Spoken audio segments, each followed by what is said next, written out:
ಎಲ್ಲರಿಗೂ ನಮಸ್ಕಾರ. ನಾನು ಗಣೇಶ್ ಪಾಟೀಲ್.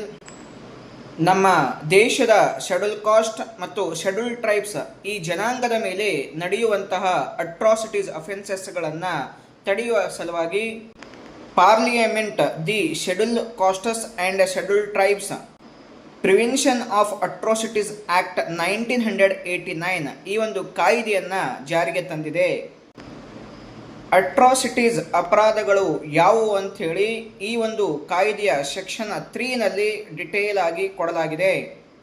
ಈ ಕಾಯ್ದೆ ಅಡಿಯಲ್ಲಿ ಈ ರೀತಿಯ ಅಟ್ರಾಸಿಟೀಸ್ ಅಫೆನ್ಸಸ್ಗಳ ಒಂದು ಟ್ರಯಲನ್ನು ಮಾಡುವ ಸಲುವಾಗಿ ಸ್ಪೆಷಲ್ ಕೋರ್ಟ್ಸ್ಗಳನ್ನು ಮತ್ತು ಎಕ್ಸ್ಕ್ಲೂಸಿವ್ ಸ್ಪೆಷಲ್ ಕೋರ್ಟ್ಸ್ಗಳನ್ನು ಎಸ್ಟಾಬ್ಲಿಷ್ ಮಾಡುವಂತಹ ಪ್ರೊವಿಷನ್ ಈ ಕಾಯ್ದೆಯಲ್ಲಿದೆ.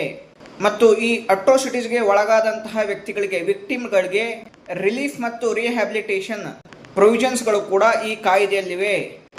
ಈ ಕಾಯ್ದೆಯಲ್ಲಿ ಈ ರೀತಿಯ ಅಟ್ರಾಸಿಟಿ ಅಫೆನ್ಸಸ್ಗಳನ್ನು ಮಾಡಿದಂತಹ ವ್ಯಕ್ತಿಗೆ 6 ತಿಂಗಳಿಂದ ಹಿಡ್ಕೊಂಡು ಜೀವಾವಧಿ ಶಿಕ್ಷೆಯವರೆಗೂ ಕೂಡ ಈ ಕಾಯ್ದೆಯಲ್ಲಿ ಶಿಕ್ಷೆಗಳಿವೆ ಮತ್ತು ಕೆಲವು ಅಪರಾಧಗಳಿಗೆ ಫೈನ್ ಅನ್ನು ಕೂಡ ಹಾಕಲಾಗುತ್ತೆ.